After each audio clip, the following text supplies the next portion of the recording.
Muchas gracias, consejera. Gracias también por acuñar el término madre de los conceptos, que en filosofía todos son padres de conceptos. Y Adela Cortina rompió hace mucho tiempo el techo de cristal también ahí. Vamos a dar paso a ese encuentro. El panel lo vamos a hacer de la siguiente manera. Les vamos a invitar a que tomen asiento aquí en la mesa. Yo me situaré al lado de ellos. Les voy a hacer alguna pregunta dirigida. Luego a los dos, una forma de tertulia, diálogo, y vamos a reservar tiempo importante para que pues los que habéis cogido una parte de vuestro tiempo esta tarde para estar aquí también podáis formular preguntas, y también los que están en otros lugares, en otros territorios, siguiéndonos desde cualquier país europeo también en este encuentro. Así que llamo a que tomen ya su posición aquí en la escena. Adela Cortina, catedrática de Filosofía Moral en la Universidad de Valencia. Pido un fuerte aplauso. Aquí la tenemos. Resumo muy brevemente su trayectoria. Doctora en Filosofía desde 1976. Ejerce como catedrática de Ética y Filosofía Política en la Universidad de Valencia desde 1987 y fue la primera mujer en ingresar en la Academia de las Ciencias Morales y Políticas en 2008. Es una de las mayores expertas en filosofía ética y moral de nuestro país y fue la responsable de acuñar el término aporofobia, incorporado en el diccionario de la RAE en 2017. Muchísimas gracias, Adela, por estar, por venir y por la intervención. Damos también un fuerte aplauso mientras Adela Cortina toma asiento y se acomoda a Olivier de Schutter. Luego, por favor, corríjame y dígame si lo pronuncio adecuadamente. Schutter. Un fuerte aplauso, bienvenido y tome también asiento. Relator especial de las Naciones Unidas sobre la extrema pobreza y los derechos humanos, licenciado en Derecho por la Universidad de Harvard, doctor en Derecho por la UC Ljubljana, catedrático de Derecho en la Universidad Católica de Ljubljana, Bélgica. Fue nombrado relator especial de las Naciones Unidas sobre la extrema pobreza y los derechos humanos por el Consejo de Derechos Humanos durante el cuarto periodo de sesiones de 2020. Muchas gracias también por venir, formando también parte de nuestra actualidad y nuestro día de hoy, pertenecer a la ONU. Me aproximo a ellos y tomo asiento a vuestro lado. Espero que nos escucháis bien los dos, Adela y Olivier. Tienen que encender los micrófonos. Así, Adela y Olivier. Ahora. ¿Ahora? Que se pongan... Sí. ¿Ahora sí? Sí. Bueno, pues vamos a empezar. La dinámica la he resumido brevemente. Voy a realizar una serie de preguntas dirigidas a Adela Cortina. Luego le voy a dirigir una serie de preguntas también a Olivier de Schutter y después voy a... me gustaría tener un diálogo, ¿no?, entre los dos, como una tertulia de radio. Y luego pues escuchar a nuestros... con vecinos, con tertulios y el público de audiencia que esté en casa. Adela Cortina, muchas gracias. Usted, decía la consejera, fue la madre del término aporofobia. Prefiero quizá mejor esa perspectiva, más que la de acuñar. Ser la madre de un término, siendo la filosofía a veces lo difícil que es, ¿no?, para acuñar e innovar en términos. Es un término que se ha reconocido ya a nivel académico también, social y jurídico, que es uno de los últimos pasos. ¿Qué significa? ¿Le puedo tutear? Sí. Por favor. Muchísimas gracias. Voy a confesar algo. La he leído tanto, la he tenido que estudiar tanto en mi etapa de filosofía, que me gustaría tutearle, ¿no? Es como encuentras a alguien que te ha salido del libro, ¿no?, que lo tienes ahí. Tener un referente académico y ponerle mirada, pues es un placer. ¿Qué significa? ¿Qué significa para ti ser la madre ya no del término, sino también del uso, ¿no?, con los impactos y con la incidencia actualmente que tiene? Bueno, ante todo yo voy a salirme del guión también, sí, y decir que para mí venir a Murcia es como venir a casa.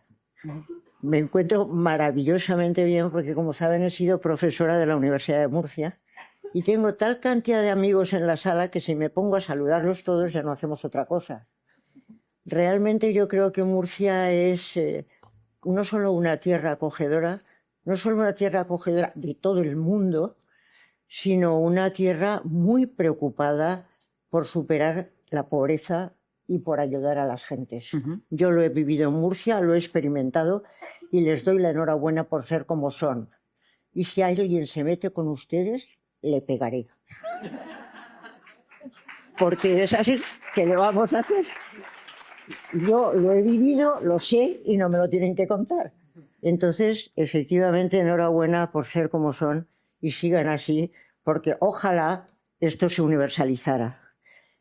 Pasamos a la segunda cuestión, el término aporofobia. El término aporofobia, efectivamente, a mí me parece que es perfectamente razonable, porque yo pensaba que, bueno, existe el odio o la aversión al extranjero, o más o menos el racismo, pero en realidad lo que molestan son los extranjeros pobres, los de otra raza pobres, los pobres en general.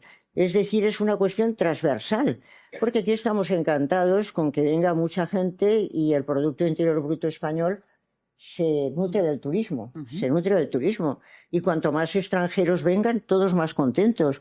Entonces, el problema no son los turistas, el problema no son tampoco los cantantes extranjeros, ni los futbolistas extranjeros, ni, no voy a poner ejemplos de deportistas españoles que se van a países arábigos sin ningún problema.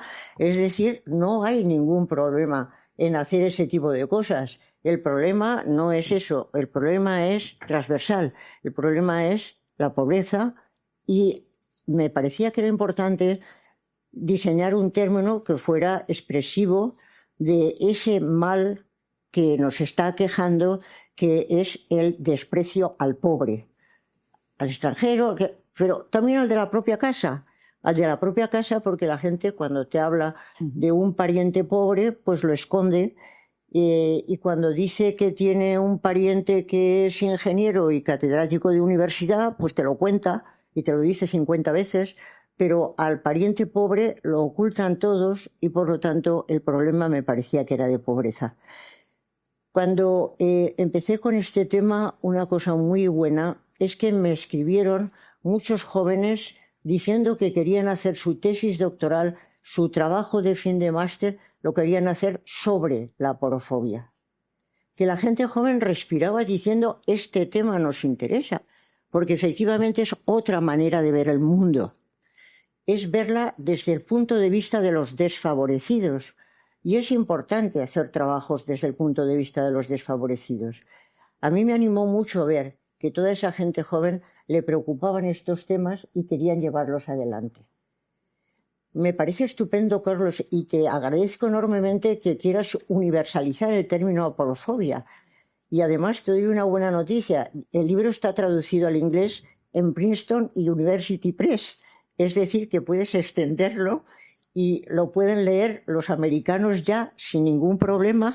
Y si les interesa el tema, pues me parece que podemos hacer un universo alrededor de un tema que es fundamental. ¿Por qué la aporofobia es un mal? Porque es el desprecio al pobre. Y todos los seres humanos tienen igual dignidad. No tienen un simple precio. Valen por sí mismos y no se les debe despreciar. No hay nadie al que se pueda despreciar, porque todos tienen igual dignidad y todos valen igualmente. Y además porque no se puede construir una democracia despreciando a las gentes que están en peor situación, porque eso no es una auténtica democracia. Con lo cual habría que ir acabando con todo eso y acabar ya.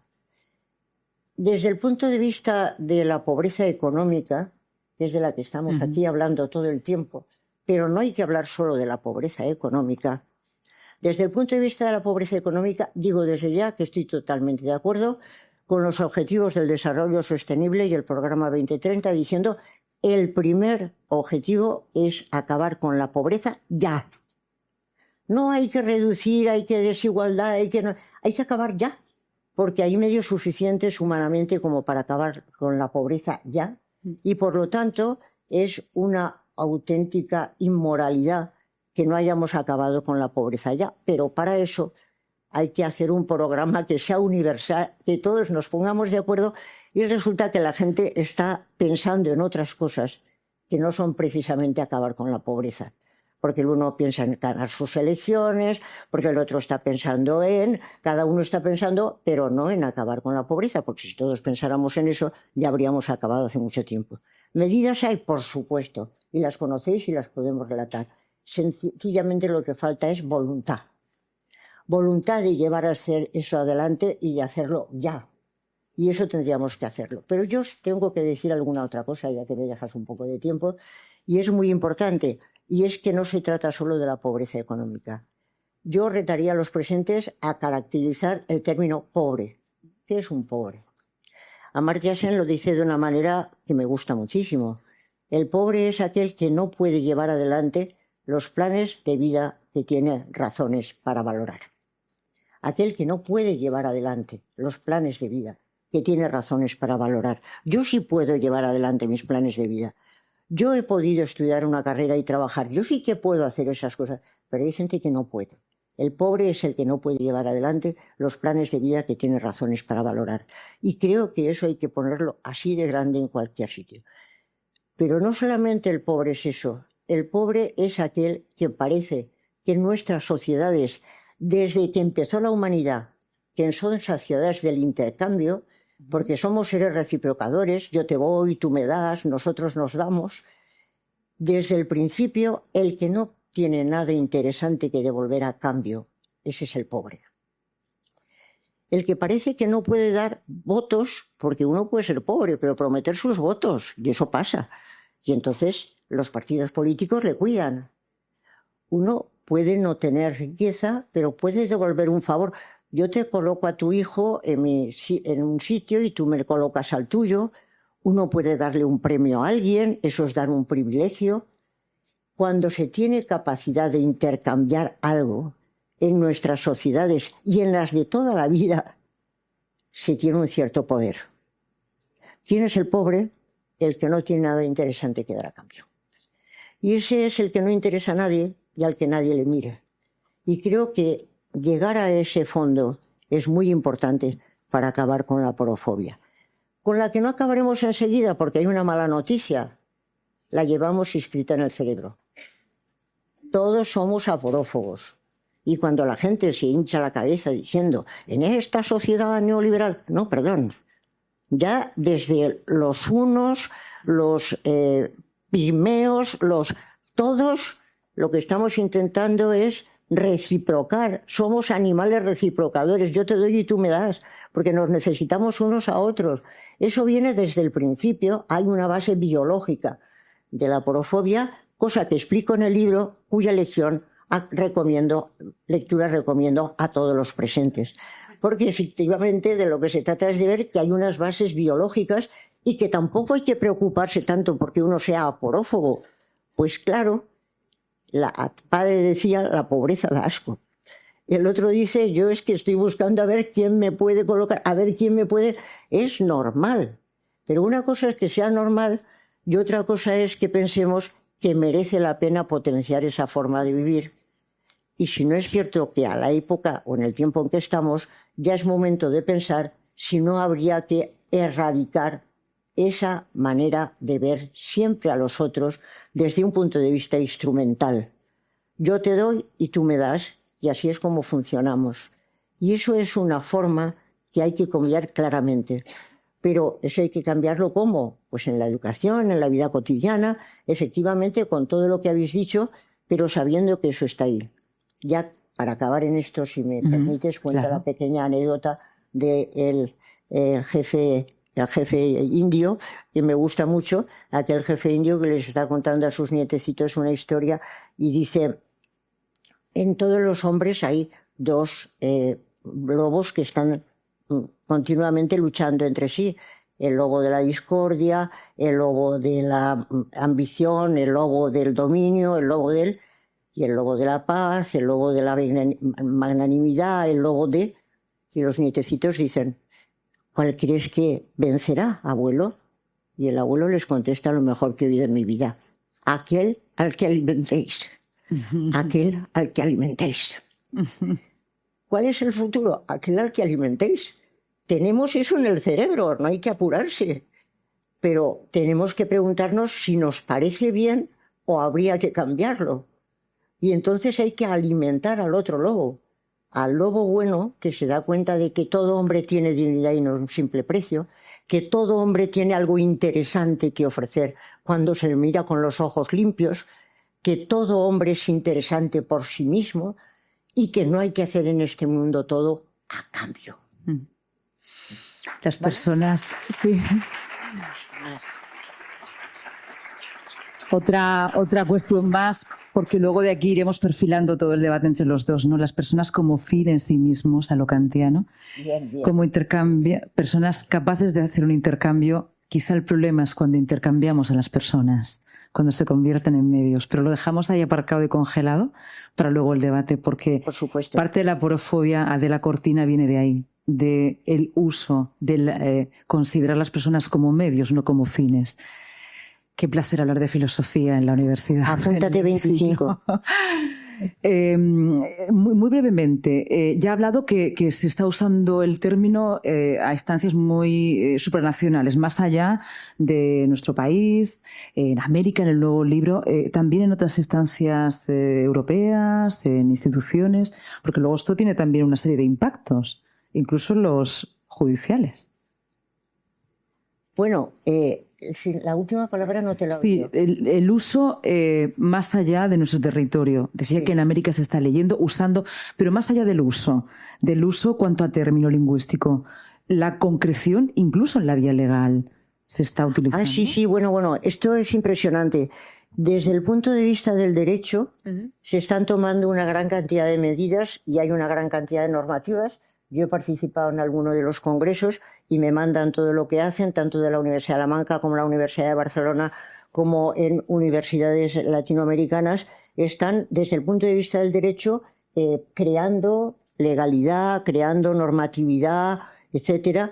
Desde el punto de vista filosófico, cantidad de reflexiones que se están llevando a cabo, pero después en programas concretos de actuación que me los mandan continuamente, en programas concretos en que, por ejemplo, ahora mismo se está llegando hasta la inteligencia artificial en el sentido de tratar de ver el tema de los sesgos que tienen los algoritmos, y cuando se aplican los algoritmos y perjudican a los peor situados, porque ya saben que el algoritmo funciona así, que tiene su protocolo y él funciona, pues a veces lo que se hace es, muchísimas veces, perjudica a los peor situados. Entonces hay quienes están haciendo programas para tratar de superar ese tipo de sesgos de los algoritmos que están perjudicando a gran parte de la humanidad. Entonces es impresionante la cantidad de gente que está trabajando en esa dirección, y además están trabajando juntos, lo cual me parece ideal, economistas, filósofos, juristas, sociólogos. Se necesitan, como decía la canción, para hacer esta muralla tráiganme todas las manos. Hacen falta todas las manos y están trabajando desde todas esas vertientes y trabajan juntos. En la universidad, en el IQS de Barcelona, hicieron una simposium internacional en el que efectivamente estaban participando todas estas gentes. Aquí tengo una presenta, que eran gentes de todos los campos y cada uno desde su ámbito trata de ver qué hacer desde la economía, qué hacer desde la antropología, qué hacer desde el derecho, qué hacer desde... ¿Tú eras desde qué? Desde derecho. Tú eres del derecho, cada uno trataba de ver desde su lado. Fue impresionante, y este año hay el segundo simposio. Es decir, que se están reuniendo mundialmente para tratar de ver cómo hacemos para que no queden en segundo lugar los que son fines en sí mismos y tienen dignidad y no simple precio, que no queden en segundo lado, porque hay que poner todas las fuerzas que tenemos. Y una universidad tiene que poner todas las fuerzas del saber y yo creo que está siendo muy bueno como se están haciendo todas esas cosas. Gracias, Adela. Voy a preguntar ahora una serie de preguntas igual para posicionar un poco el diálogo y luego vamos intercambiando cuestiones. Buenas tardes nuevamente, Olivier de Schutter. Espero pronunciar adecuadamente su nombre. ¿Qué papel cree que deberían jugar las Naciones Unidas y la Unión Europea para que la lucha contra la porofobia se integre de manera explícita dentro de los marcos de los derechos humanos y de la inclusión social? Thank you. Muchas gracias. Buenas tardes. Es un gran placer estar aquí y, por supuesto, estar junto a Adela Cortina. Muchas gracias por el trabajo que ha hecho y que está haciendo en este campo. Yo creo que lo que es realmente importante enfatizar aquí, para responder a su pregunta, es que la lucha contra la pobreza en áreas como el empleo, el acceso a la vivienda, la educación, la protección social, no van a tener éxito a menos que nos tomemos en serio la cuestión de la porofobia. Los estereotipos negativos frente a las personas en situación de pobreza, la discriminación que sufren, las humillaciones a las que se ven sometidas estas personas. Cuando se le pregunta a las personas que viven en situaciones de pobreza cuál es su experiencia en situaciones cotidianas, suelen hablar, por supuesto, de falta de empleo, falta de ingresos, problemas materiales, de acceso a la vivienda, pero también hablan del maltrato institucional por parte de las administraciones. Hablan de cómo se les mira por parte de los empleadores o de los caseros, cómo les tratan o se les hacen bullying a los niños en el colegio, cómo su conocimiento a veces se ve ignorado y se les desprecia, ¿sí? Y no se les reconoce sus potenciales contribuciones a la sociedad. Y realmente, si queremos atajar la pobreza en su, dimensión material, tenemos que entender también que la aporafobia o el pobrismo es una exclusión social que hace muy difícil a las personas tener acceso a la vivienda, al empleo, a los servicios sociales. Permítame que explique esto. Empleo. Ocurre de manera rutinaria que cuando un empleador tiene que tomar una decisión sobre si emplear a una persona o no, el candidato, pues tiene que pasar por una entrevista. Y en estas entrevistas, obviamente se les pide el currículum y sus cualificaciones, pero también se tiene en cuenta cómo se comporta la persona. También se observa si la persona conoce los códigos sociales. ¿Sí? Se escucha a la persona y uno se pregunta ¿de dónde viene este acento? Se mira a la persona y a ver cómo son sus dientes. ¿Sí? Esto es un indicador de clase muy importante, los dientes. Entonces el empleador es capaz de anticipar si el candidato va a seducir al cliente o no, si va a interactuar con el resto de la mano de obra del equipo, si es uno de los nuestros en definitiva, o si él o ella va a ser una persona difícil de acomodar en el equipo. Y esto, para muchas personas en la pobreza no encuentran trabajo por esta cuestión de la porofobia, por el pobrismo. De la misma manera que muchas mujeres no acceden a trabajos por cuestiones sexistas o minorías étnicas no acceden al trabajo por racismo. Así que, permítanme que les comente otro ejemplo, el del acceso a la vivienda. Cuando un casero propone o tiene un apartamento para alquilar, el casero evalúa al candidato en particular que va a entrar en la vivienda. Ese candidata, dice, yo tengo suficiente dinero para pagar y me gusta la vivienda. Usted ha propuesto 800 euros al mes. Esto es algo que yo puedo pagar. Pero si el casero se da cuenta de que este dinero viene de una ayuda social o que tiene unos ingresos que son irregulares y varían mensualmente, tal vez el casero pueda vacilar a la hora de alquilar esta vivienda. Y hay personas que no encuentran vivienda cuando dependen de ayudas sociales. Por ejemplo, vamos a hablar de educación. En gran medida, el absentismo escolar y el hecho de que estudiantes o niños de familias de rentas bajas salen de la escuela a los 12, 13 años para entrar en escuelas profesionales es por una cuestión de aporofobia. Porque, bueno, se abusa de ellos en las escuelas y, por tanto, no rinden lo suficientemente bien porque no tienen suficiente apoyo dentro de la familia también. Porque no se confía en ellos y, por tanto, pierden la autoestima.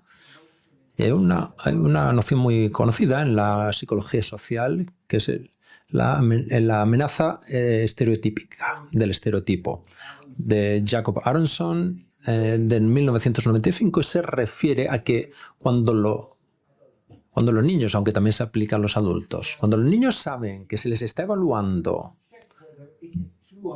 para ver si realmente las personas en situación de pobreza les va peor en cuestiones intelectuales, pues entonces interiorizan ese estereotipo negativo y estos niños van a rendir efectivamente peor si constantemente se les está juzgando y se les está mirando con cierto recelo. Así que por todos estos motivos vamos a fracasar a la hora de garantizar el acceso a la vivienda y a la educación si no atajamos las razones que están a la raíz de la discriminación que sufren las personas. Y he mencionado también la protección social. Hay un informe de Naciones Unidas que es un concepto bastante raro, que es el no aprovechamiento de los derechos sociales. Esto se refiere a la brecha entre los derechos a los que tienen las personas y el acceso efectivo que tienen a esos derechos sociales, como por ejemplo el ingreso mínimo vital, la vivienda, los subsidios para la vivienda, etc. Es decir, la brecha que resulta del hecho de que, si bien las personas tienen derecho a ciertos beneficios sociales, no van a aprovecharlos, no van a pasar por esos procesos, porque son complicados para ellos, y a veces incluso no van al propio procedimiento porque es traumatizante ir al ayuntamiento a pedir tus subsidios, porque en el pasado a estas personas se les ha avergonzado por su condición, ¿no? Y se les ha dicho de vergüenza te debería dar estar en esta situación, etc. Estas personas que han sufrido estas humillaciones pues ya no quieren, reclamar sus derechos. Por tanto, la protección social no les protege porque estas personas no se atreven a reclamar aquello a lo que tienen derecho debido a una cuestión de aporofobia.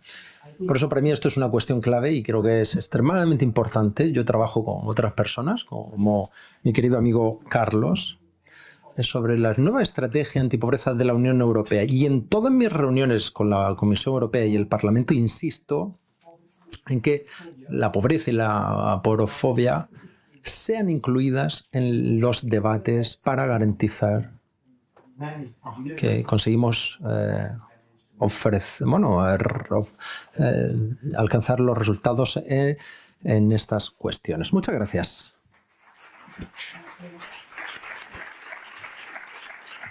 Muchas gracias, Oliver, porque además también hemos colocado algo muy importante y es, aunque los derechos estén constatados, los derechos sociales, el acceso, la brecha, que además está estereotipada porque hay un sesgo de género, hay un sesgo de edadismo, sesgo territorial, ¿no? La inalcanzabilidad de esos derechos, la brecha, el desperdicio, ¿no? de los derechos sociales que nos corresponden, y ahí implica mucho el conocimiento. El poder llegar a esos lugares, la democratización del conocimiento. Lo dejamos también para el debate, pero otra pregunta más. ¿Tiene siempre la aporofobia características similares en diferentes territorios, en diferentes países? ¿Hay características similares? ¿O también hay un tipo de aporofobia que tiene que ver con lo cultural? Esto es para Olivier, pero luego también en el debate, si quiere, Adela, lo... Vale.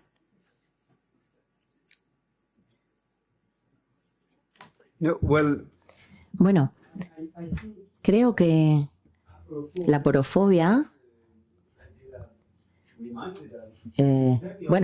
a menudo se combina con otras formas de exclusión y hay una intersección de aquellas exclusiones en los peores casos de la combinación. Por ejemplo, la mujer se enfrenta a la discriminación, sobre todo si no es rica, si es pobre. Y lo mismo con la raza, especialmente cuando son pobres. Entonces podemos decir que la aporofobia tiene diferentes manifestaciones en diferentes sociedades, pero me gustaría decir que hoy estamos observando un crecimiento de aporofobia relacionada, creo, con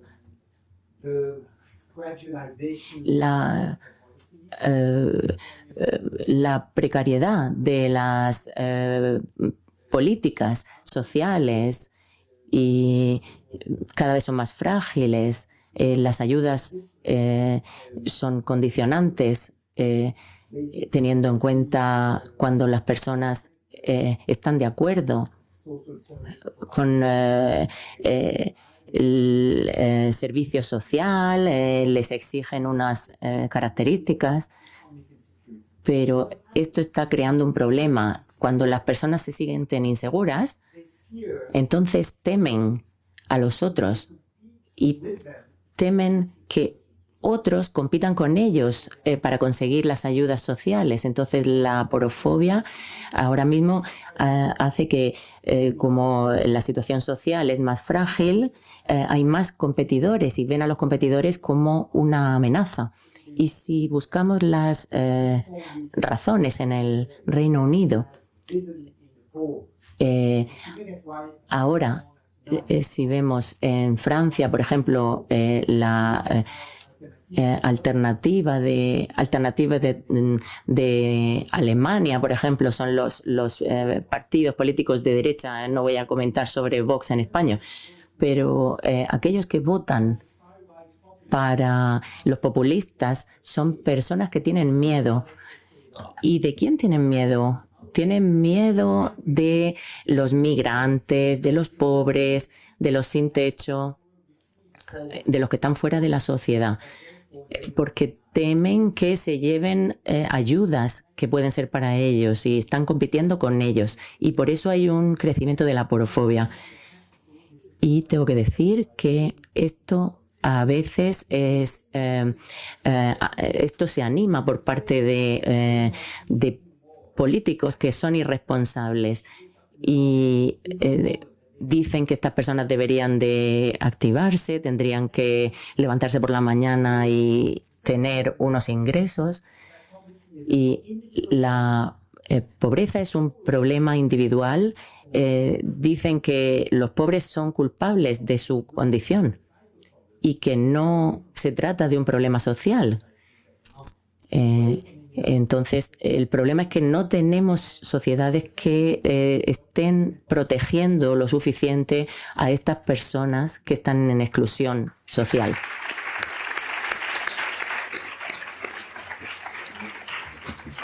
Vamos a comenzar un debate, además en bilingüe, con Adela y con Olivier. Desde ahí precisamente, ¿no? Si decía Olivier Deschudel, si hasta que no tengamos una estrategia común, no podremos superar los niveles de aporofobia, ¿no? Una estrategia común para eliminar y erradicar los estereotipos de donde emana la aporofobia. Pues la primera pregunta que le lanzo a los dos y que pueden intercambiar impresiones es ¿qué estrategias serían esas? Si se pueden dibujar algunas, ¿no? Y cuando digo estrategias, no solamente las políticas, evidentemente, las políticas públicas como parte además de lo que la ciudadanía requiere, que también hacemos políticas desde la ciudadanía, sino también desde lo educativo, lo cultural y sin duda alguna lo mediático, que por cierto, comunicación hacemos todos y todas. No la deleguemos en nadie, porque también lo hacemos nosotros, ¿no? ¿Desde dónde y cuáles serían las estrategias? Algunas, ¿no? ¿Cuáles serían? ¿Quién empieza? Adela, Bueno, yo Olivia. creo que las estrategias, como estabais comentando, si tienen que valer para distintos países, tienen que ser lo que a mí me gustaba llamar en algún tiempo mínimos de justicia. Hay los mínimos de justicia por debajo de los cuales no se puede caer sin caer en inhumanidad. Y yo creo que sería importante que en Naciones Unidas, por ejemplo, trataran de detectar cuáles son los mínimos de justicia que tienen que ser vividos en todos los países que quieran considerarse de alguna manera países civilizados. Y en ese sentido es posible encontrar esos mínimos comunes. No lo sé, no sé si es posible o si sería verdaderamente un ataque, pero sería importante saber si en China, en Japón, en todos nuestros países es posible encontrar unos mínimos de justicia que todos deberían de cumplir, que tendrían que ver a lo mejor con derechos humanos. Pero no sé si todo el mundo estaría dispuesto a aceptar el tema de derechos humanos para acabar con la porofobia, porque, por ejemplo, siempre se suele decir que los anglosajones entienden de alguna manera que la pobreza efectivamente es una responsabilidad de cada uno de los individuos, que si alguien es pobre es por su culpa, mientras que en nuestros países entendemos que el que es pobre no lo es por su culpa, sino que hay esos problemas sociales de que estábamos hablando. Entonces, ¿cómo se puede conseguir una estrategia común para hacer frente a la porofobia? Por supuesto, a través de la educación, como siempre. A través de la educación, que es a donde nos cogemos todos cuando no tenemos dónde cogernos. Claro, sí, porque todo el mundo te da una conferencia larguísima y después de una conferencia larguísima te dice, y la solución es la educación. Y dices, ya, eso lo podrías haber dicho antes. Claro que la educación es fundamental y que hay que educar comprendiendo que todo ser humano vale por sí mismo y no puede ser instrumentalizado. Y eso. ¿Pero están todas las culturas de acuerdo en eso? Le pregunto al representante de Naciones Unidas. Olivier, Es decir, una repregunta. todas las culturas están de acuerdo en que todos los seres humanos son valiosos por sí mismos, tienen dignidad y no un simple precio, y no se les puede instrumentalizar ni ponerles al servicio de una comunidad ni de un grupo, sino que valen por sí mismos. Esto lo defienden todas las culturas, chinos, japoneses, rusos, bueno, quiero decir, todos los que se nos pueden ocurrir. Es que es muy importante para mí, que soy de ética, porque claro, el ver si efectivamente hay unos mínimos que serían compartidos por todas las culturas a la hora de establecer una estrategia, es necesario saberlo. Pues si no compartimos nada, entonces, bueno, está cada uno encerrado en su terreno. Hay que encontrar unos mínimos comunes de alguna manera. Habría que establecer unos diálogos y los estarán estableciendo en Naciones Unidas, por supuesto. Para eso son Naciones Unidas, ¿no? A ver. Son algunos diálogos que se... Por ejemplo, yo voy a decir en honor de Naciones Unidas, primero, que creo que es muy importante que existan, porque es el único síntoma de universalidad que hay, palmario. Entonces es muy bueno que haya un síntoma de universalidad, creo que es bueno que lo hay. En ese sentido. A mí el programa que hizo Naciones Unidas para la inmigración, me pareció genial. Es una lástima que no se ponga en marcha. Pero lo que dudo con ese programa, que me parece extraordinario, es que todos los países estén de acuerdo con ello. Es que cuando Naciones Unidas hace una estrategia, bueno, algunos lo firman o no lo firman, pero ¿están de acuerdo de verdad? ¿Es posible encontrar unos valores comunes, unos elementos comunes entre países que son autocráticos, países que son democráticos, países que tienen valores comunitarios, países que tienen valores personalistas. ¿Es posible encontrar esos elementos para encontrar una estrategia común que nos lleve a compartir algo como la aporofobia? No solo que hay que dar unos medios. ¿Es posible? Lo pregunto porque me interesa mucho. Y además le citaré mis respuestas en mis libros cuando diga, dice, claro. Olivier, el valor de la pregunta siempre en filosofía. ¿Es posible unos mínimos comunes interculturales entre los diferentes estados, independientemente también de sus regímenes políticos, democráticos o autocráticos? ¿Es posible llegar a esos mínimos comunes en los que basar y trabajar contra la aporofobia? Well, look, these identities are not Estas fixed. identidades no están fijas y lo que podemos hacer en las Naciones Unidas es comparar experiencias nacionales para ver qué es lo que funciona y qué es lo que mejor funciona, que pueda inspirar a cambios en las leyes para combatir la aporofobia del modo más efectivo. Puedo hablar de unas herramientas. Una, pues por ejemplo, los amigos juristas estarán de acuerdo, es legislar en contra de la discriminación por motivos de pobreza. En Francia, por ejemplo, había una familia que estaba acompañada, estuvieron en la Primera Guerra Mundial, estaban en el Musée d'Orsay, y a esta familia se le pidió que abandonaran el museo porque el olor de esta familia estaba molestando al resto en el museo. Entonces les dijeron, bueno, os devolvemos el dinero de los billetes, de las entradas, y os vais. Entonces esta discriminación en Francia es un hecho. Y tenemos un número pequeño de casos en los tribunales. No hay en los tribunales o en las leyes tantos ejemplos que estén combatiendo realmente la pobreza o la aporofobia. Tengo ejemplos interesantes, si queréis, en algún momento que los explique. En cuanto a discriminaciones concretas en contra de personas. Esta es la primera herramienta, la legislación. La segunda sería la social. Estamos en una sociedad en la que los ricos y los pobres cada vez se encuentran menos, se ven menos, viven en barrios distintos. Ven películas distintas, hablan con acentos distintos, comen cosas distintas.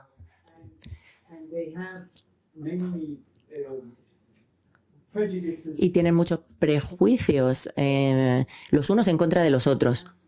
Entonces tenemos que romper esas barreras porque es el mejor modo de destruir los estereotipos. Por ejemplo, en el colegio, en una escuela privada de élite, estuvo obligada en India a aceptar a unos alumnos que tenían pocos ingresos y se dieron cuenta de que después de que entraran esos niños que eran pobres, los estereotipos negativos que los niños tenían, los niños ricos antes, eran mucho más débiles y habían pasado a ser más tolerantes.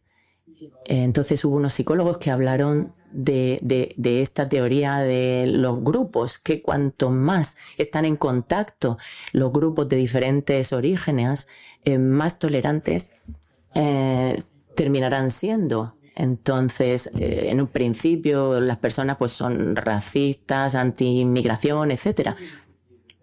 Entonces, esta mezcla social la segunda herramienta. La tercera, el modo que tenemos de hablar de la pobreza y de la gente con pobreza, que vive en la pobreza. En muchos países tenemos leyes que prohíben a la gente dormir en los parques o pedir en las calles. Algunas veces en el orden público, en cuanto al orden público, en realidad hay muchas personas a las que no les gusta encontrarse con estas personas que están pidiendo, pero sobre todo son razones estéticas. Y estas normas están por todas partes. Estas normas mandan el mensaje de que las personas pobres son criminales potenciales.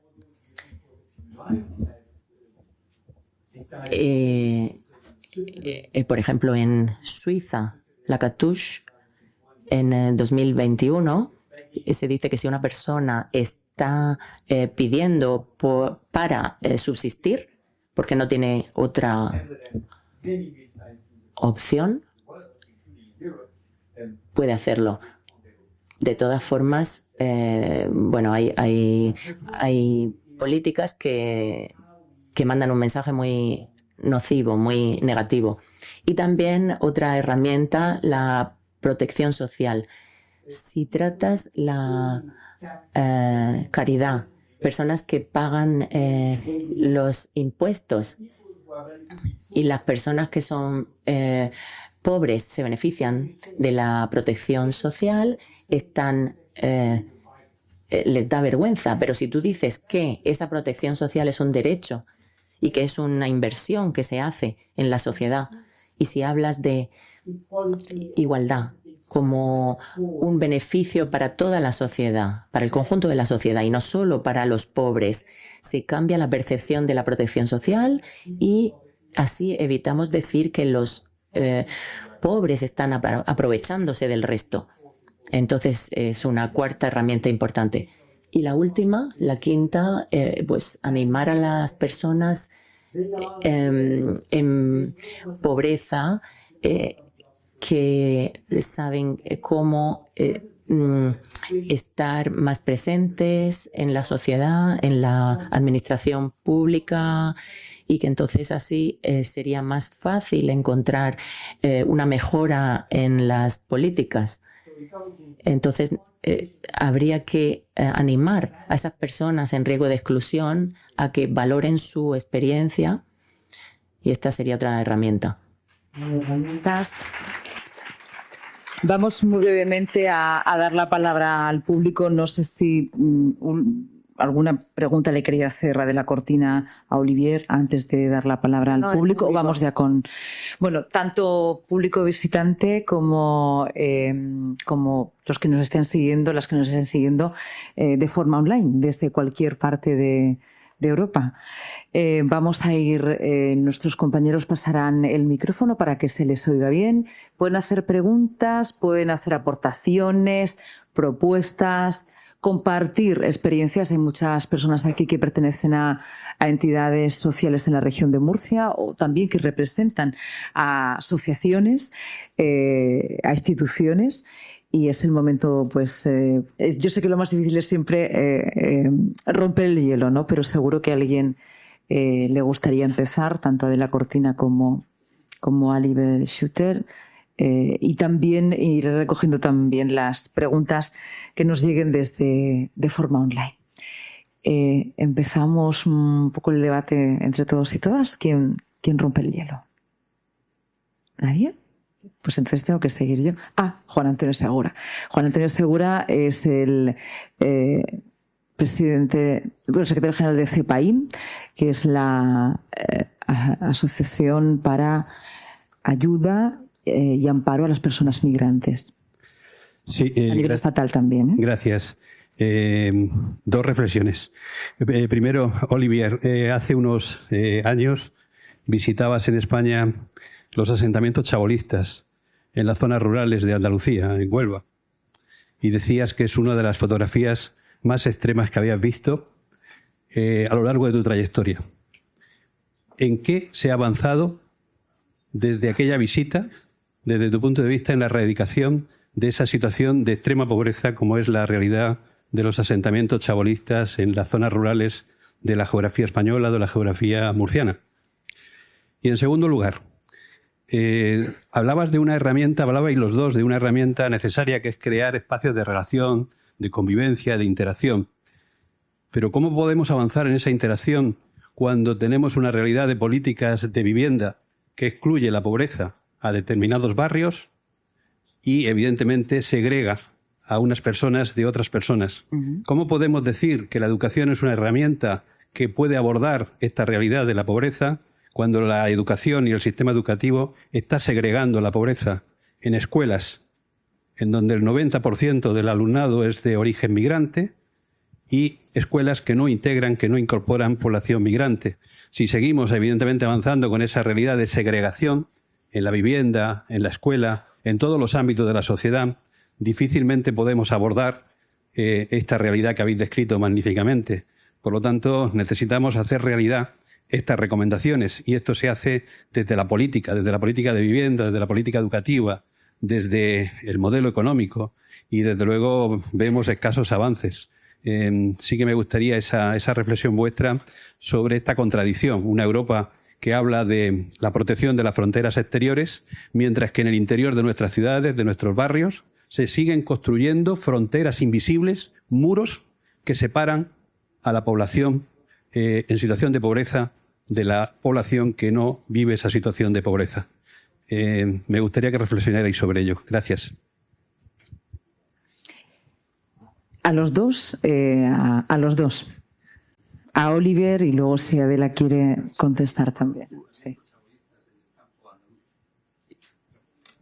Well, thank you very much for these questions. Muchas gracias por esta pregunta. Para mí, la verdad es que me siento un poco avergonzado con respecto a la primera porque no tengo información actualizada sobre la situación en España. Ni yo ni mi antecesor Phil Pauls hemos examinado esta situación, pero creo que te refieres a los recolectores de fruta de Huelva, donde también hubo un debate muy importante sobre el pueblo chabolista de Cañada Real en Madrid, ¿no? Donde también hicimos entrevistas. Digo nosotros porque yo y mi predecesor trabajamos en este tema, pero no puedo comentar la situación actual porque tendría que ir e entrevistar a las personas para evaluar la situación.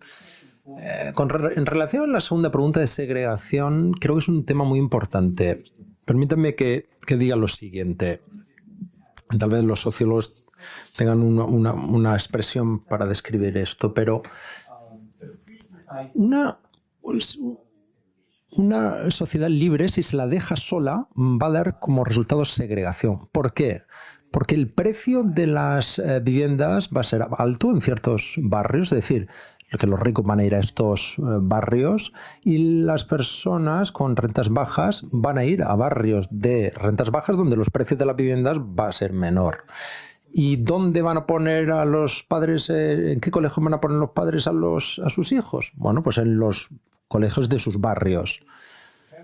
Y a menudo esto da como resultado que las escuelas segreguen de facto a las poblaciones, e incluso si tenemos escuelas con alumnos más ricos, vamos a decir, y escuelas con estudiantes con rentas más bajas, y si bien estas escuelas pueden coexistir en los mismos barrios, las escuelas de manera perversa van a seleccionar a los estudiantes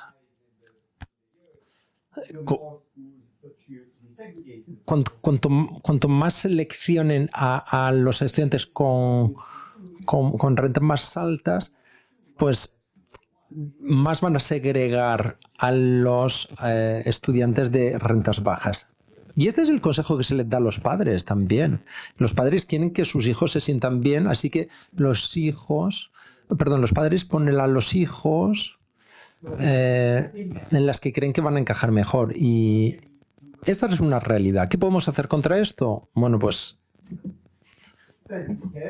creo que tenemos que estudiar con con cuidado las acciones afirmativas que generan unidades de viviendas sociales en barrios ricos y maneras de distribuir a estudiantes en escuelas de una manera que no solo que las escuelas con números, cifras altas de estudiantes con rentas bajas reciban un apoyo alto, sino que de alguna manera todas las escuelas tengan una representación de los diferentes orígenes económicos. Ahora,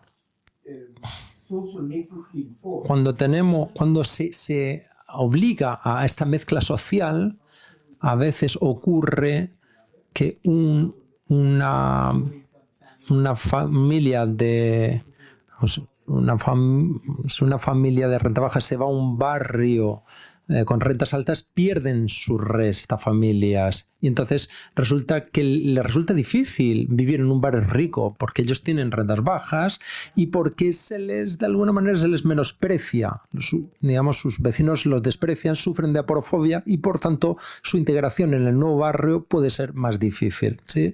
Esto también se da. Esto es lo que puedo decir, que si se deja suelta, por así decir, a una sociedad libre, tiene la tendencia a segregar en torno a estas líneas.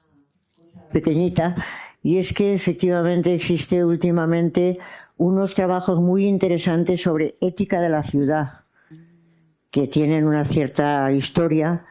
Y entonces de lo que se ha ido tratando es de que hay que crear una sociedad, una ética de la ciudad, una ciudad justa.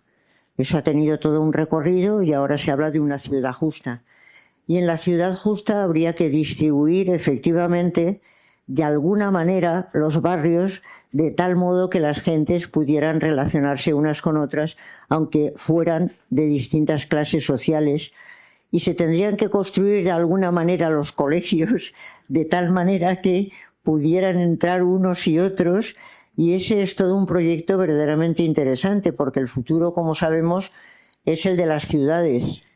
La verdad es que el mundo rural cada vez va declinando más y el promocionar las ciudades y preocuparse de las ciudades es importante, y creo que el proyecto de crear una ciudad justa a lo mejor es un poco utópico, pero sería necesario porque si no, efectivamente, las segregaciones se producen necesariamente porque unos quieren vivir con unos y los otros con los otros. Y también es muy difícil en un mundo libre decir cómo queda cada uno. Pero en el diseño de la ciudad podría ser muy importante y de hecho está habiendo trabajo sobre eso y yo creo que hay que potenciarlos. Creo que es una pregunta muy importante. Gracias. Tenemos una pregunta al final. Por favor, si podemos acercarnos y darle el micrófono.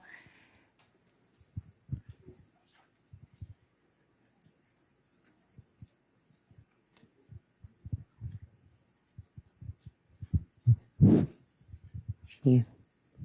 Hola, soy Manuel Martínez Ramírez, miembro de la Asociación Nacional Presencia Gitana desde hace 53 años. Quiero hacer un comentario respecto a Adela, a mi querida amiga Adela, a mi estupenda amiga Adela. Quiero hacerle un comentario cuando en el año 2017 publicaste en el periódico El País un artículo que ya resumaba todo esto, la patología del odio, y le diste el nombre exacto. Me acordé de Juan Ramón Jiménez, que decía: inteligencia, dame el nombre exacto de las cosas. Acertaste de pleno y de lleno. Cuando estoy en Murcia me acuerdo de Lorca y del terremoto.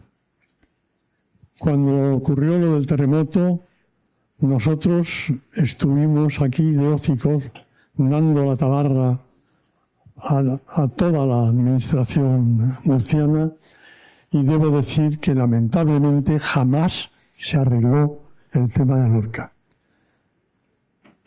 El barrio gitano de Lorca se perdió, la gente que vivía como las cabras en la montaña, algunos murieron, una mujer gitana con su hijo en el vientre murió porque cayó con el terremoto, y todo lo que hicimos, presentamos un proyecto que nunca jamás lo admitieron, que no se resolvió y el problema sigue aquí. Y respecto a la cuestión de la ética de la ciudad justa, bueno, hay que empezar por lo primero, y lo primero es antes. Nosotros desarrollamos un proyecto que se llama IGBV, Instrucción General Básica para la Vida, para los que no han ido nunca a la escuela y para los que tienen que graduarse en el conocimiento y en el desarrollo vital de sus potencialidades. Sin esa instrucción básica para la vida no pueden dar el salto y pasar al otro lado de ese tenebroso mar de la ignorancia que es la madre de todas las desdichas. Muchas gracias por la pregunta, pero yo creo que efectivamente tenemos medios para que haya una instrucción básica muy buena. Tenemos medios. Lo que me pregunto es si la gente está muy interesada en tener esa instrucción básica, porque realmente hay escuelas, hay colegios, hay de todo, efectivamente, en que la gente se puede instruir. Preparación para la vida pueden tenerla, obviamente, pero yo me pregunto si hay mucho interés en que efectivamente se consiga esa instrucción. Si en este momento tenemos una población que está muy interesada en eso o está más interesada en otras cosas, que es una cosa que a mí me preocupa enormemente. Yo veo que la gente efectivamente está muy encantada con estar en las terrazas, con estar en... pero le preocupa mucho esa instrucción básica. Tienen ese afán de aprender que tuvimos durante algún tiempo, algunas generaciones, que queríamos aprender y saber para llevar las cosas adelante. No tenemos perdida un poco ese afán de aprender, de saber. Yo creo que eso se ha perdido muchísimo y que hay que recuperarlo y que tenerlo con fuerza, porque cada quien tiene que intentar hacer su vida con seriedad. Me gustaría, queda poquito tiempo, estoy viendo también muchas caras de mujer y no quería cerrar este debate y la oportunidad de preguntarles para que alguna de las mujeres que están aquí en la sala y que además representan a colectivos sociales, asociaciones, porque hemos hablado de aporofobia de una manera quizá muy homogénea, cuando tiene mucha diversidad y luego hay un gran sesgo, y lo han contado los dos, tanto Olivier como Adela, y tiene que ver como una doble discriminación que sufre la mujer, ¿no? Entonces, yo sé que no han pedido la palabra, pero si desde algunos de los entidades sociales, colectivos, que trabajáis directamente con mujeres, incluso de salud, que está muy relacionada la salud con la aporofobia, alguien quisiera preguntar, también en nombre propio de mujer, yo creo que sería muy importante en este lugar público esa voz. Lo que, si os atrevéis, que sé que algunas estáis ahí deseando, yo os lo agradeceríamos mucho también desde la organización. ¿Alguna? ¿No? Venga, a ver. Sí, ¿por qué no? Venga, pues bueno, ella es... ¿Sí? No quiero forzar tampoco. Esto es participación, no es intervención. A ver, muy brevemente. Sí, es voluntario pero estimulado. ¿Vale? Sí. Ella, os la presento, ella pertenece a la Asociación de Usuarios de la Sanidad.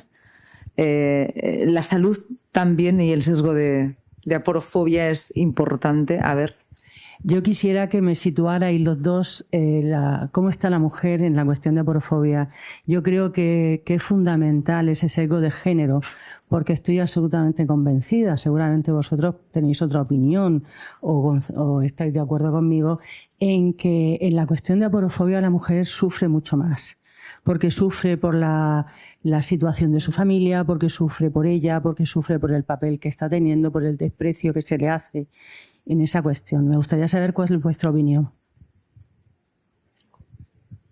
Pues yo sí que tengo mi respuesta, y es que creo que efectivamente lo importante son las personas que tienen dignidad y no un simple precio. Las personas pueden ser mujeres o pueden ser varones. Yo conozco muchos varones que sufren mucho. Yo conozco muchos varones que sufren mucho. Y conozco mujeres que sufren y mujeres que están bien.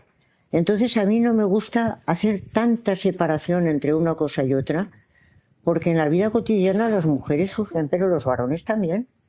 Entonces vamos a ver si nos separamos cada vez las opiniones en un sitio u otro y si no nos damos cuenta de que todos somos personas, todos tenemos dignidad y no un simple precio.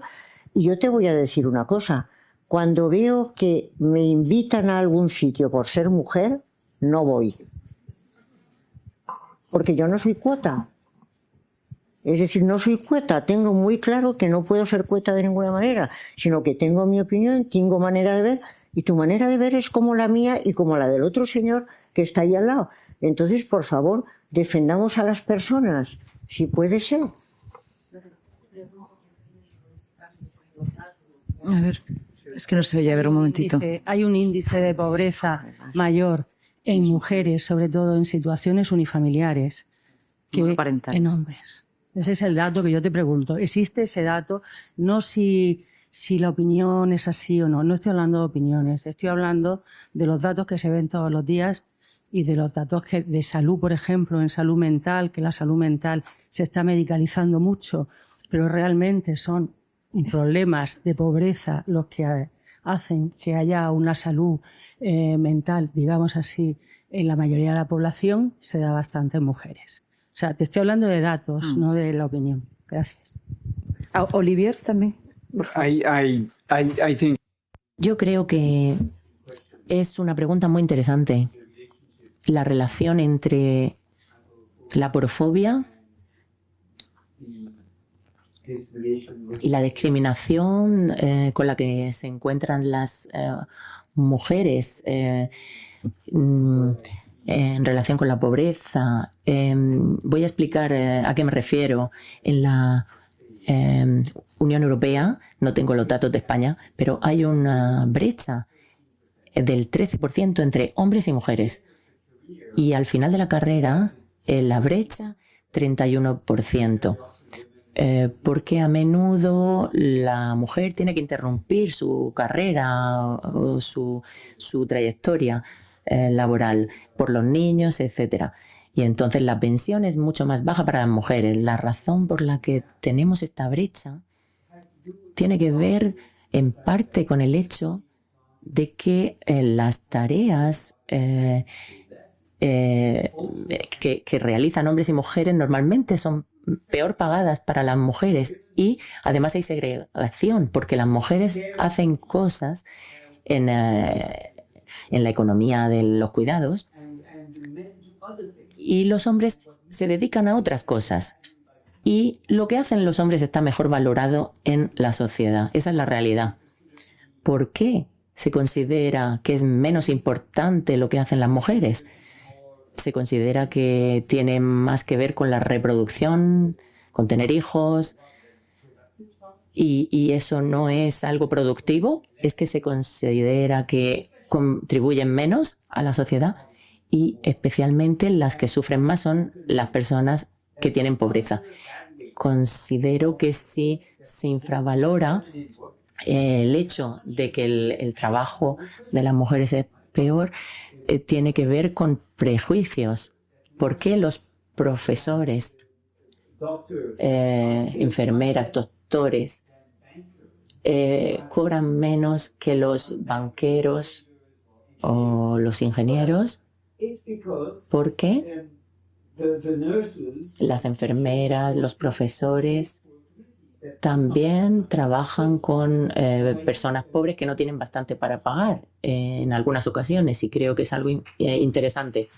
Muchas gracias. Estamos apurando el final y corremos el riesgo de quedarnos encerrados en el hemiciclo, pero hay una pregunta y ya finalizo, pero es una pregunta de una persona que nos está siguiendo desde Euskadi y voy a leerla, ¿vale? Es una pregunta, apreciación, que también por respeto y sobre todo por inclusión de las personas que están fuera en otros territorios, nos dice lo siguiente: al hilo de lo que decía Olivier, además del estigma, está demostrado que muchas personas no se identifican en la situación de vulnerabilidad y, por tanto, no son conscientes de que tienen derecho a recibir determinados servicios o prestaciones. Por un lado, podría pensarse que es mejor que las personas no perciban que están en esa situación de vulnerabilidad para que no sufran. Pero por otro lado, esto les aleja de sus derechos. Me gustaría saber, nos dice, ¿qué pensáis acerca de no autoidentificarse o reconocerse en esa situación de vulnerabilidad? Nos lo cuenta Lucía Gorjón, desde Euskadi. Gracias, Lucía, por tu aportación y participación. Muy brevemente, el problema de la autodeterminación o el concebirse como persona pobre o vulnerable, lo que llamaríamos la pobreza vergonzante, ¿no? En términos muy brevemente, por favor. Sí, Olivier, y si quiere contar algo, Adela. Very, very briefly, I think Muy brevemente, creo que es verdad que muchas personas que están en situación de pobreza deberían de pedir ayuda o apoyo y no lo hacen porque no se perciben como personas de este colectivo que tiene derecho a este apoyo. Falta información y también hay algo muy importante y ligado a la porofobia, y es que estas personas pueden sentir que no quieren que les traten como pobres. Por ejemplo, hacer la cola para el banco de alimentos es muy humillante y de verdad tienes que tener niños con hambre para hacer esa cola, para aceptar la vergüenza de ir a esa cola. Entonces tendríamos que fomentar que las personas que están en situación de pobreza tengan orgullo, igual que existe el orgullo gay. Habría a lo mejor que explicarles que no tienen nada de lo que avergonzarse. No es tu culpa, o no es culpa tuya que seas pobre, que tengas pocos recursos económicos. Tienes que estar orgulloso de ti mismo y pedir tus derechos, es decir, exigir tus derechos. Y esto es una de las razones por las que muchas personas no piden o no reclaman estos derechos, porque no quieren presentarse a sí mismos como pobres. Para acabar, y es que efectivamente los seres humanos somos dialógicos, vivimos en comunidad, vivimos en diálogo, vivimos unos con otros, y precisamente ese contacto es el que nos tiene que llevar a todos a decirle a una persona: tú eres vulnerable, tú necesitas ayuda, hemos de ayudarnos unos a otros, porque tenemos que hacerlo en sociedad y tenemos que hacerlo en comunidad. No somos individuos aislados de ninguna manera. En ese sentido es en el que nunca hay que olvidar que somos unos con otros, que tenemos que apoyarnos unos a otros, y no solamente los políticos, sino la sociedad civil, los ciudadanos corrientes y molientes, que tenemos que ayudarnos unos a otros para reconocer nuestra situación y decir: efectivamente, tú eres vulnerable, pero no eres culpable de nada ni responsable de nada. Creo que tenemos que construirlo entre todos desde el diálogo, porque si no, si es desde el individuo perdido, estamos perdidos también nosotros. Muchas gracias, Adela y Oliver. Antes de que nos vayamos, desde la organización vamos a poner un vídeo, que es la campaña que se ha hecho sobre aporofobia, para visualizar de una forma comunicativa y con imágenes y poner rostros a la sensibilización sobre la erradicación de la aporofobia. Vamos a darle paso.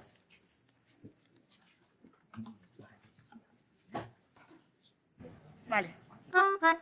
Desde la Red Europea de Lucha contra la Pobreza en el Estado español hemos salido hoy a preguntar a la ciudadanía en Madrid por el término de aporofobia. Ya sabéis, es este tipo de discriminación, el odio, el rechazo que se siente hacia la gente que está en situación de pobreza. Vamos a preguntar si conocen lo que es este término con la idea de sensibilizar para poder luchar y erradicarlo. Vamos a ello. Le queríamos preguntar si usted conoce lo que significa el término aporofobia.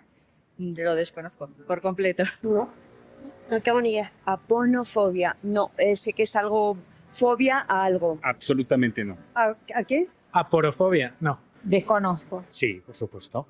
¿Nos puede explicar qué significa este término? Sí, es un término que consiste en que muchas personas creen que se deben separar lo más posible de la pobreza. La aporofobia es el miedo, el odio, el rechazo a las personas en situación de pobreza. Este término lo acuña la filósofa de la Cortina en los años 90 porque se da cuenta que hay un fenómeno que necesita ser nombrado si queremos erradicarlo. La aporofobia es, en definitiva, la discriminación a un grupo de personas por su situación socioeconómica. ¿Usted cree que hay ese tipo de discriminación en nuestra sociedad?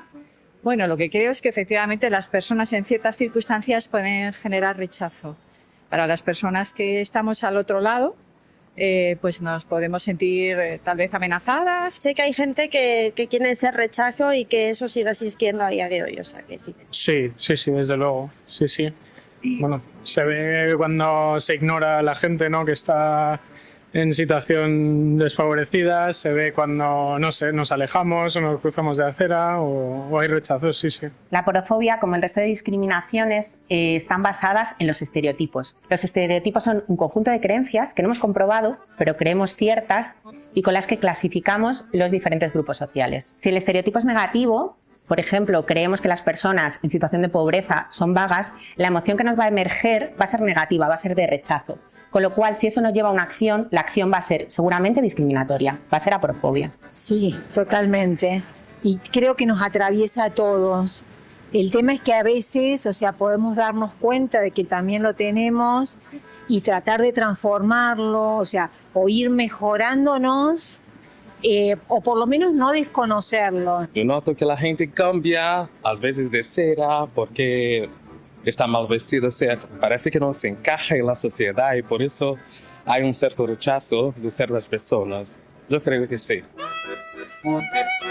La aporofobia en realidad es un fenómeno que muchas veces invisibiliza el problema real. El problema real es un sistema económico y social injusto que crea desigualdades y que somete a millones de personas todos los años a situaciones de pobreza. Es importante recordar además que la aporofobia no actúa de forma aislada, se entrecruza con otras formas de discriminación. Por un lado, la pobreza se produce por causas estructurales del sistema, es decir, un mercado laboral tensionado, un mercado de la vivienda imposible, unas leyes de extranjería que siguen condenando a miles de personas a la pobreza. Por lo tanto, la pobreza va a recaer sobre todo sobre aquellas personas con mayor vulnerabilidad, que se vean afectadas por otros tipos de discriminación, como puede ser el racismo, la difobia, la LGTBI-fobia, etc. Yo creo que esto existe aquí y en cualquier país. Este es un país que sigue siendo desigual. España tiene que cambiar su forma de dirigir la economía, que sea una economía más solidaria con la gente que trabaja, para que la gente pueda acceder a tener una familia, a tener una casa. ¿Cómo erradicamos la aporofobia? España en realidad es un país pionero en leyes antidiscriminatorias. La aporofobia está en el Código Penal y además también está en la Ley de Igualdad de Trato y No Discriminación. Sin embargo, sigue siendo un fenómeno muy desconocido. Esto impide que las personas puedan acudir a recursos y puedan denunciar y que el resto podamos actuar. Nos preocupa además que la respuesta institucional y política muchas veces hacia la pobreza sea criminalizar a quienes la sufren, desplazando así el foco del problema real. ¿Cree que es importante que se hagan leyes o que se hagan medidas para luchar con este tipo de discriminación, para incluir a las personas en situación de pobreza? Todo lo que sea humanizar, acercar, hacernos perder el miedo, importante, sí, muy importante. Yo creo que es imprescindible que se actúe legalmente, no solo contra esta fobia, sino contra cantidad de fobias que hay también de tipo de vista social. Todo lo que sean fobias indiscriminadas con respecto a diferencias sociales es para que se hagan leyes. Las políticas antidiscriminatorias, muy necesarias, deben ir siempre acompañadas de políticas sociales y económicas que nos garanticen una vida digna a todas las personas que formamos parte de la comunidad. Por ejemplo, políticas fiscales que redistribuyan mejor la riqueza. Yo creo que todas las personas tienen derecho de vivir feliz, lo que sea, o sea, independiente de su clase social, independiente de la ropa que está vestida, o, bueno, creo que tienes que tener respeto acima de cualquier cosa, no cada persona, sea la persona más rica o la persona pobre. Leyes y más dinero a lo social, en vez de tanto OTAN como lo que está pasando ahora. Que de verdad todos pudiéramos tener un trabajo digno, una vivienda digna, no tener que pagar tanto como tenemos que pagar por todo, y entonces a lo mejor habría menos pobreza y se solucionaría ese problema. La mayoría de la gente no quiere comprender que la sociedad civil es la única que puede realmente batallar. Encima la política, desgraciadamente, está muy desacreditada. Sí, sobre todo medidas, yo creo, más sistémicas para evitar que se llegue a esa situación de pobreza y que gente se encuentre en situación tan desfavorecida. Eso lo primero, porque creo que no sería necesario legislar contra o para regular la aporofobia si no hubiese personas en esa situación, ¿no? La aporofobia aún es un problema invisible y desconocido para gran parte de la sociedad, pero existe con toda su crudeza. Necesitamos ponerle nombre, saber que no es un problema individual y no podemos olvidar que la medida más eficaz para acabar con la aporofobia es erradicar la pobreza.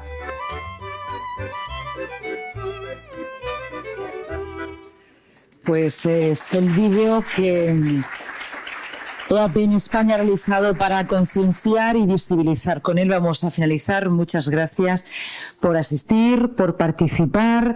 Gracias sin duda tanto a Adela Cortina como a Oliver Schutter, a la organización de EAP en España, EAP en la región de Murcia. Gracias a nuestro personal técnico y los traductores que tienden puentes idiomáticos para que el lenguaje no sea una barrera. Y mañana nos encontramos otra vez aquí en la segunda jornada a las 9:15 abordando la aporofobia desde diferentes visiones. Muchas gracias y hasta mañana.